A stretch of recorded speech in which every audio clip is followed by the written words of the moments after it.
decided to go with hand-drawn animation because we wanted to have a unique style, especially for Sam. Sometimes we would use video footage of ourselves acting a motion, movement, and use it as a reference for key poses and timing.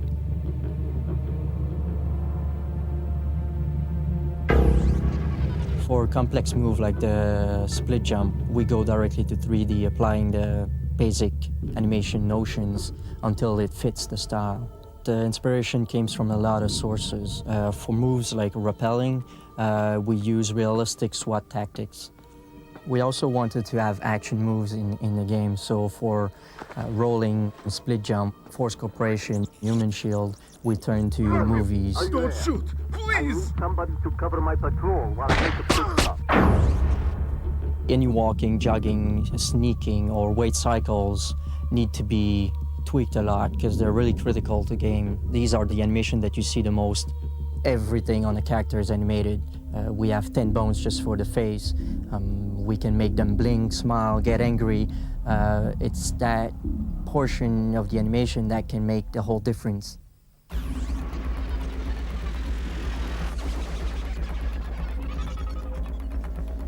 The first step in level design creation is to have the artists create a huge bank of models. We wanted to have as many objects as possible before even thinking of about how the maps would look. Then we created each map's based on what's written in the scenario. We wanted to have a very clear idea of the environment and what the gameplay would be before going on to the 3D stuff. Generally, the atmosphere we wanted to create in each map was danger. The objective of great level design isn't to make maps that would confuse a player like a maze. Instead, we wanted to make the player feel powerful.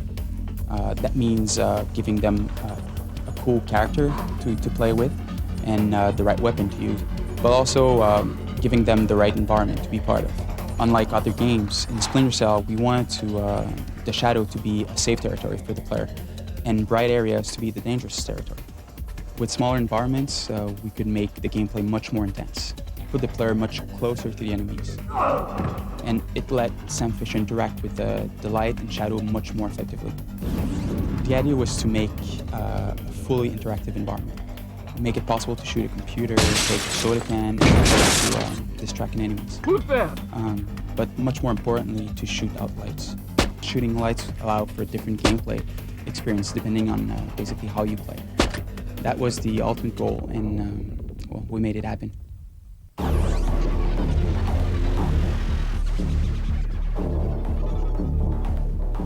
Sam's a very frightened guy, you know. That's why he sort of walks in and does stuff like, "Hi, I'm gonna kill you." Because if you're a happy guy, you come in and go, "Hi, I'm gonna kill you." Here we go. Fisher interrogates enemy soldiers who obviously have no information, but he just interrogates them for the hell of it. "Stay quiet. You don't want your life to end in the boys' room. I want you to answer some questions." "Stay quiet. You don't want your life to end in the boys' room. I want you to answer some questions." When I'm breaking down a character, I usually try and find 6 to 8 levels emotional. If they're violent characters, I base them on fear, you know. There's only really 2 disciplines in the universe, love and fear. "Why are you here? Why is the Russian military here? Why is the Russian military here?" Now, it's very hard to do something in an artificial environment and make it real. "Who do you work for?" And I thought I'd like to try it, to see if I could fit in, because I'm more of a reactor. "Hey, smile, try and blink, say cheese, thank you." Given the limitations of the dialogue, given the limitations of the responses and the choices within the game, put character and personality into that. I think I succeeded. Let me do this last one. "Bob's your uncle."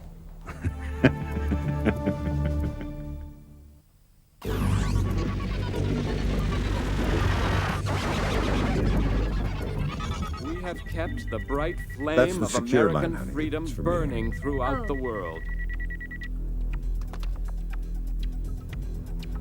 Hello, Lambert.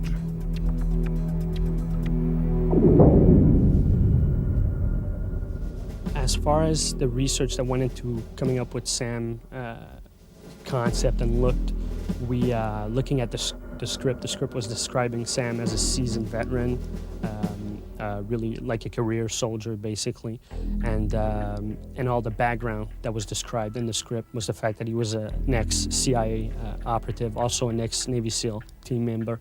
So one of our first idea was to have Sam sporting white hair.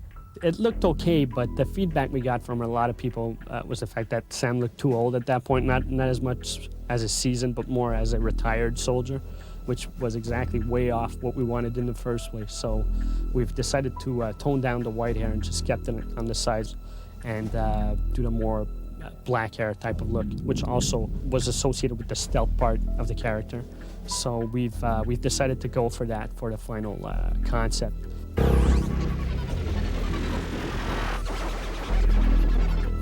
Almost the same thing Sam uses, but a more advanced prototype. I get what the ordinary people get. Sam's suit was based on a prototype that's being tested right now by the Navy SEALs, which is a wetsuit that you can wear in and out of water, and is a suit that adapts itself to temperature changes. We thought it would just fit the character, basically, since our game is based on a near future type of setting.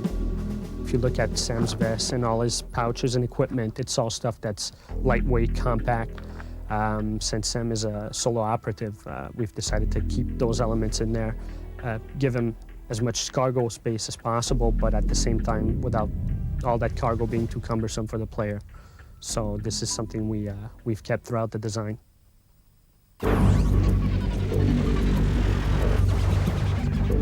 Sam's goggle became an important part of his appearance because we wanted to come up with a design that would make the character recognizable to the player.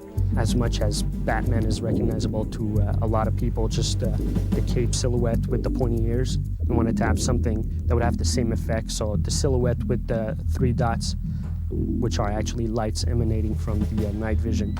I think just that fact alone makes Sam recognizable to a lot of people, and since our game is based on light and stealth, you see that repeatedly in the game. You just see Sam coming out of the shadows with the 3 dots.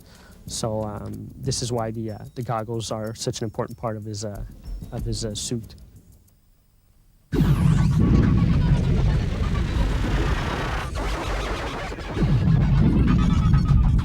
So in order to create an environment rich with shadow, we had to design a dynamic lighting system. We had to start with a very strong base engine. We chose to work with the Unreal Engine because it offered the power and the flexibility we need. Everything in the game world casts a shadow. This means that the player could interact with light and shadow like never before. They can use shadow to hide in. They could also detect enemies by seeing only the shadow. We realized that Splinter Cell had a lot of unique elements, but we wanted to attract players on the game on a visual basis. We had to get them to pick up the game first before they could discover all the other features. So we had some visual touches like the soft physics system, which use what we call soft body. Soft body are anything in the environment that isn't solid, like curtains and flags. This was the unique visual that we need to differentiate Splinter Cell from the other game.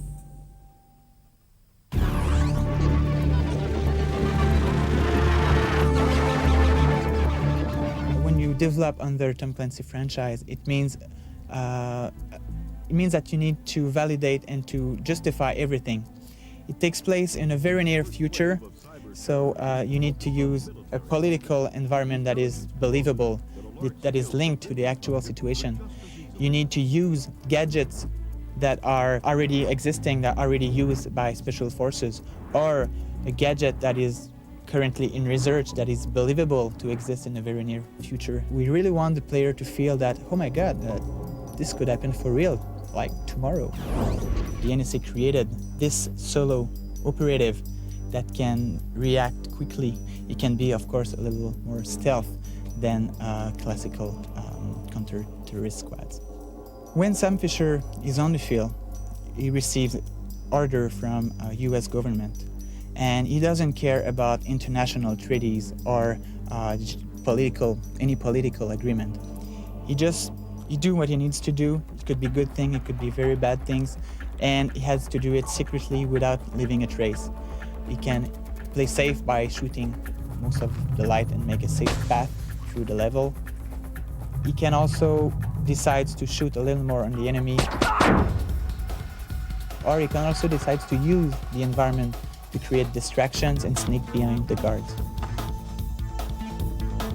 If he fails and is detected, US government will instantly deny his involvement in this mission.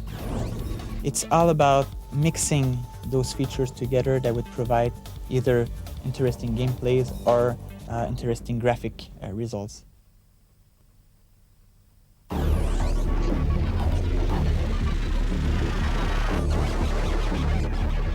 The level designer's job is really to build the content of the game. They build the actual environments. The game designer is responsible for the core design and the core mechanics and the core systems of the game, and sort of making sure that from level to level, the progression of difficulty, the gameplay challenges progress in a way that the player can keep up with the challenge. You need to make sure that things are consistent, that the player is learning from level to level how to pass the necessary challenges, and those challenges aren't just changing randomly from level to level. A door always needs to open the same way for the player. Guns need to work in a consistent fashion. All the systems need to be consistent because you can't keep teaching the player the same systems again and again. You have to make sure he learns them once and then is able to build on that knowledge rather than having to learn the same things multiple times. You can start with a very simple challenge in an early level, like level 1, you'll learn how to climb a pipe. Come level 3, you'll want the player to have to climb that pipe again, but in a slightly different, slightly more challenging scenario where there might be an enemy looking out the window. And then in level 5 or level 7, you're going to have the player climbing a pipe with an enemy looking out the window with a moving dynamic light searching the area of the pipe. Once the player has learned a set of skills in one part of one map or over the course of a few maps, you want to then encourage the player to face all of these challenges simultaneously or in close proximity to each other.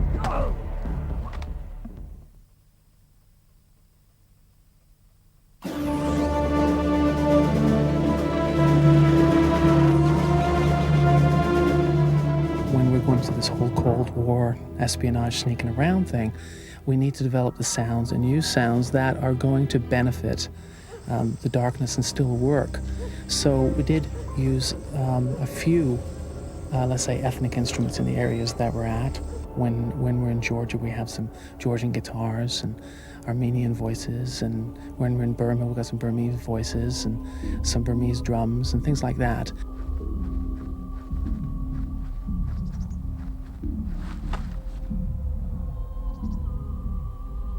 The actual technical side of writing music for video games is a whole different breed than any other field of music. And I think it really, the constraints are larger. I mean, smaller constraints, they tie you in a little better, but it forces you to be more creative. Show yourself!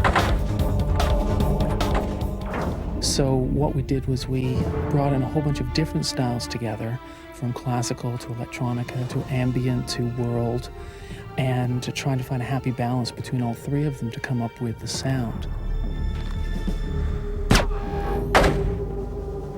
We still have the little sense of orchestral in there, which brings the emotion out in the combats.